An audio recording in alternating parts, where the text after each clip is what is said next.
Hello, what's up? This is EJK, and I'm going to be doing a TVP video on an analysis between MC and Gumiho. I think this is a very important game to go over because although not very many glaringly obvious mistakes were made by either players, there were some very critical errors that MC made in terms of map control, and he made a couple small mistakes which eventually snowballed into a win for Gumiho. So, right off the bat, I would like Gumiho's opener of going for a gas first build. Although he only goes for Reaper and then an expansion, this could easily tell the Protoss player that this can potentially be a fast gas first build with a Widowmine drop in play, similar to what Maru likes to do, and then Widowmine drop and then Liberator follow up before expansion. But Gumiho decides to go for a triple expansion.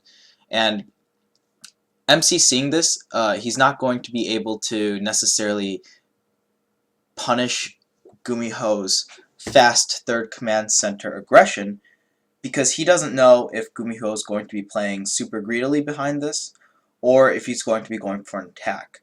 So very good mind games by Gumiho. Although the engineering bay being thrown down and the Reaper, if the probe was to see the Reaper scouting for proxies, those two signals would be a very strong sign that MC, or that Gumiho rather, is not going for an all-in. But just the eBay block on the natural is usually a big enough tell for the Protoss player that the Terran isn't going for a all-in of any sort. And MC also goes for the probe scout. The delayed probe scout goes back and checks, which is a very smart thing to do because you'll either be able to, the probe's either going to die from the Reaper or it'll die from a handful of Marines. Usually it shouldn't get in like that, but oh well. Stuff happens, and Gumiho decides not to have his barracks at the wall because he decides to start a very fast tech lab rather than a reactor on his first barracks. So he wants to hide the essence of his build, which is a fast stim and a fast third command center. So compared to MC, MC is playing a very standard build. Get the Robo, get the Twilight Council, get a second and third gateway, get Blink, and expand. Gumiho, on the other hand, is this on faster? Yeah, or I mean normal speed? Okay, cool. And Gumiho, on the other hand, is going for a very greedy build, going for a fast stim and for fast third command center. This Reaper scout scouts only the 3 gateways, Chrono on the robotics facility, and an Adept and a Stalker, kind of an odd composition of units. The Widowmine placement over here will give Gumiho a heads up if anything is going to go across the map and push at him. Other than that, if he doesn't see anything, then he is free to keep his units in the main, in the natural, to defend against Warp Prism attacks. And I like this decision by Gumiho to make tanks. Because he did not scout a fast third command or a third nexus by MC, Gumiho is opting to make a Viking, and he made a tech lab on his factory, and he's going to be producing tanks before his 1-1 upgrades. So although Gumiho is playing kind of a very aggressive eco / tech build, he is being very smart about it. From this small, he took a very small risk, and instead of trying to play even riskier, he is now trying to conserve, or rather preserve, his lead in the game. So MCC, or not MCC, MC is starting +1 attack. What his goal for this game is to do a not two-base push, I don't know what I'm talking about, to do a +2 attack push on Gumiho with Colossus. So he's going to be doing a Colossus timing. He has double robotics facility production on 3 bases and only 1 forge running.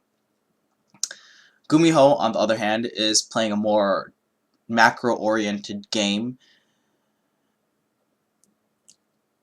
So far, things unfolding after the opening. MC is going for a standard Adept rush. I would have liked to see MC time out his +1 attack and this Adept harass a little bit better.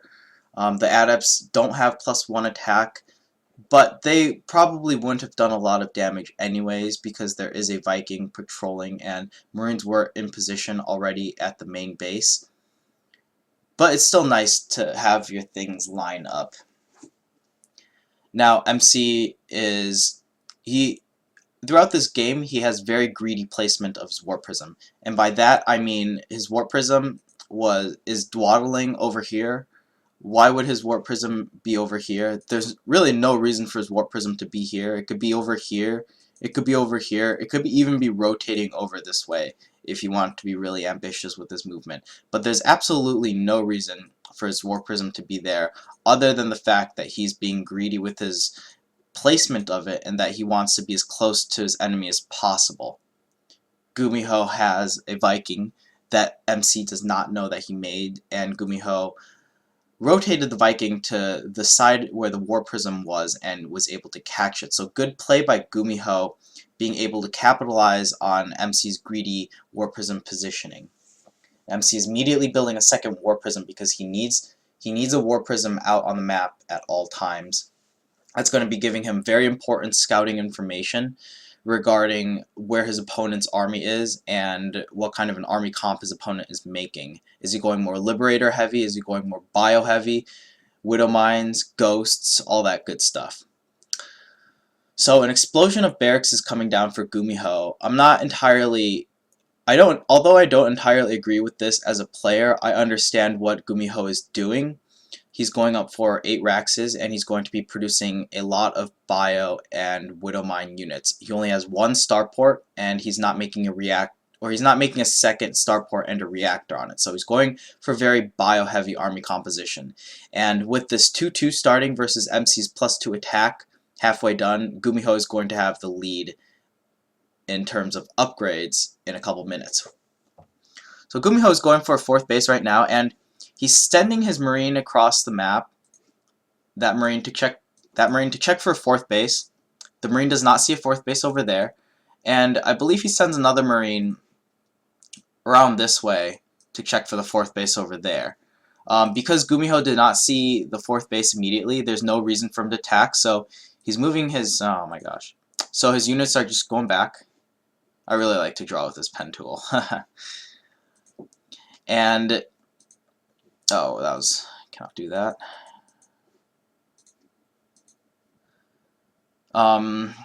Yeah, so one thing to note here, okay, so the Marine did make it to the other 4th base, so Gumiho has confirmed that MC has not taken a 4th base, and it's about, I think about 8.5 minutes into the game right now, and neither player has taken a 4th base.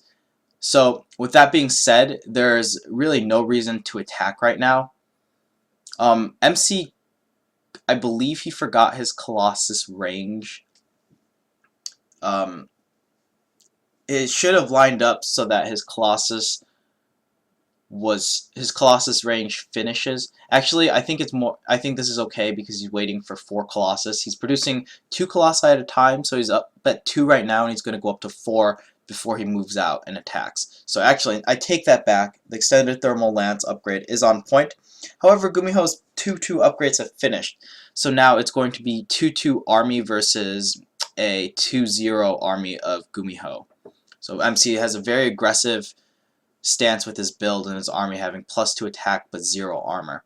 And Gumiho is actually going to be the one being the aggressor now. MC not seeing an opportunity really to attack. You know, I'm not even sure. I don't really understand MC's decision to get +2 attack and then to make 2 Colossi at a time and then to take a 4th base and not to attack. I really think Colossi should be used in a timing push, especially when you're taking your 4th base this late, as a result of having the Colossi production up that early, because Colossus are not as great as they used to be in Heart of the Swarm. And as we see here, we see MC gearing up for an attack. He needs to take a 4th base, so he is essentially forced to attack. Gumiho is the one who's actually starting the engagement, and I want to point out that although this fight looks like it's going fairly well, the Colossus aren't actually doing a lot of damage in this fight. so all of these shots, so if we take a look at just the Colossus, we can see that MC essentially wastes about half of his Colossi shots in this fight. So he's getting good Colossi shots off on the army, and then the siege tanks are left exposed. The Colossus are literally attack moving. They kill the Widow Mines, and then they kill the siege tanks. There were like 4 Colossi at one point killing that one Widow, or those 2 Widow Mines over there. And as a result, all of MC's gateway shield disappears. And MC also, I believe he all armied his army because he has 3 observers in his army, and there would be no reason to have 3 observers in your army unless you all army your army like that. So the War Prism's warping in units, and MC's going for a counterattack because he did technically take an okay engagement, and he does have the ability to kind of push forward. But what's going on here is MC again is being very greedy. We see the 4th base being turned into a planetary fortress right here, but MC senses that that he can end Gumiho now. A lot of overconfidence on MC's part, and that's going to be playing against him in this upcoming battle. The War Prism also is in the back lines. It gets like into the mobile version, and then it powers up right here, right in front of the battle that's going on. And if the job of the War Prism is to reinforce units, I'm not really sure why MC would bring his War Prism so close to the front lines. It does end up just getting picked off because it was on low health. And I also want to point out that MC has 3 observers in position right there. Very, very clear indication that MC was using his all army hotkey in this attack. And these Colossus also not doing a very good job either. I'm gonna go back a little bit. What's his face? Gumiho ends up pulling the SCVs, which is a very good decision in this fight, or in this engagement. Good idea. So what ends up happening is, again, the Colossus, MC should have been attack moving onto the bio units, but as we see these SCVs go down over here, and then we take a look at the Colossus are only going to be shooting at the SCVs for at least a couple volleys, and that is no good. You need to be shooting on the bio army if you want to win the engagement. So we see the Colossus just pretty much attack moving onto supply depots and then onto the SCVs. MC does kind of attack move maybe once, but then the units die, and then he was attacking the SCVs again. So I would say some very poor micro and control of the army by MC, and as a result he ends up losing his entire army. Those 4 Colossi are not easy to replace, and then he loses all 3 of those observers as well. Absolutely no reason for all 3 of those observers to be clumped up like that, unless you're using the all army hotkey.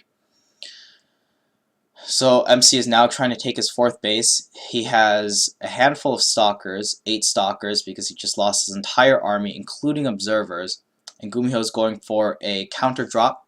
And the checkmate is really all for Gumiho, or all in Gumiho's hand right now. All he has to do is, this is also very poor by MC. Normally, a stalker move out like this is acceptable if you have the foresight of having observers around or some sort of vision of your opponent's army, but to go in blindly with the stalkers, not even running into the Widow Mines, but just running into the army itself, is a very risky thing that MC was doing with his Blink Stalkers. And all that he really could have hoped to accomplish was pick off a medevac or a liberator, best case scenario, or like a Marine or Marauder. Not really worth the risk, in my opinion, of going that far forward without any sort of vision or heads up of what your opponent has. So MC Stalkers are also out on the map as well. They're still trying to harass. I would call this an over micro mistake by MC, going for a Marine and then getting a couple shots off on the Marauder, not even able to pick it off. But as a result of his Stalkers so far out of position, this drop is essentially undefended at this point. MC is also down. He's at 2-0 right now. His +1 attack is almost finished. Gumiho is at 3-3, so Gumiho has a +3 upgrade advantage right now. We see 5 pylons, but his mothership core is... I think it's in the main base. I'm not even sure. I thought it was at the 4th base, but it's nowhere to be found, so all these pylons are very useless. Okay, there we go. It was in the main base. But yeah, Gumiho, or MC, his army was very out of position, and he was being very aggressive with his Blink Stalkers when he had no reason to be, especially after losing that entire fight and losing all of his expensive army. He needs to replenish those Colossi like what he's doing right now, and he had to make some extra sentries, and he had to make some... The Stalkers and the Adepts are the easiest parts to replace. Generally, it's the tech that is very difficult to replace, the Colossus and the sentries. But Gumiho, excuse me, sniping 2 Nexuses, and MC is just falling apart here. Harass at the 4th base from the 2 Marauders. MC doesn't have vision because he moved like his entire army to deal with the Doom Drop in the main base, and the 3rd base has been left or that double medevac drop at the natural has been left undefended, essentially, and unattended to. Gumiho very smartly leaving some units behind and deciding to back off to conserve his army, because all he has to do is crush MC's remaining force, and MC will be forced to tap out of the game.